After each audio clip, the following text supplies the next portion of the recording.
اور وہ بھی اپنے ظہور کے اطلاق اور تقید کے بقا کے لیے اللہ تعالیٰ نے اپنے پیارے حبیب صلی اللہ علیہ وسلم کی صفات کو ظاہر کیا ہے۔ اگر حضور کو ظاہر نہ کرتا تو اللہ کی صفات ظاہر نہ ہوتی، اس پہ کوئی دلیل نہیں ملتی۔ اللہ اکبر، جب تک یہ دنیا قائم رہے گی حضور کی صفات کی جلوہ گری رہے گی۔ اللہ اکبر، اللہ اکبر، اللہ کا نور نہ ہوتا تو حضور پیدا ہی نہ ہوتے۔ اللہ اکبر، اللہ کا امر نہ ہوتا تو حضور خلق ہی نہ ہوتے۔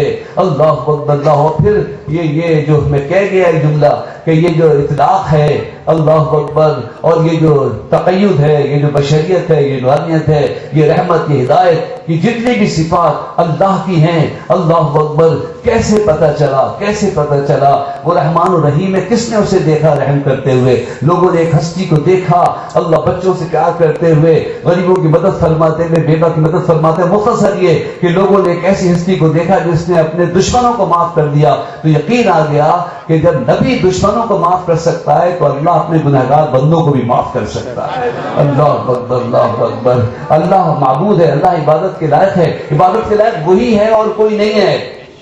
کیسے پتا چلا؟ اللہ اکبر، جب لوگوں نے ایک شخص کو دیکھا، ہستی کو دیکھا کہ چاند اس کے اشارے سے ٹکڑے ہو، سورج واپس پھر جائے، جانور اس کے قدموں پہ سجدہ کرتے ہو، جانور اس کو سجدہ کر رہے ہیں اور وہ خود سجدے میں گرے ہوئے ہیں، تو پوچھا یا محمد صلی اللہ علیہ وسلم تم کس کو سجدہ کرتے ہو؟ تو حضور نے فرمایا هو اللہ الذی لا الہ الا هو، میں اس کی عبادت کرتا ہوں جس کے سوا کوئی عبادت کے لائق نہیں ہے۔ مختصر یہ کہ عبادت مصطفیٰ صلی اللہ علیہ وسلم نے ثابت کیا اللہ کی صفت معبود ہونے کو۔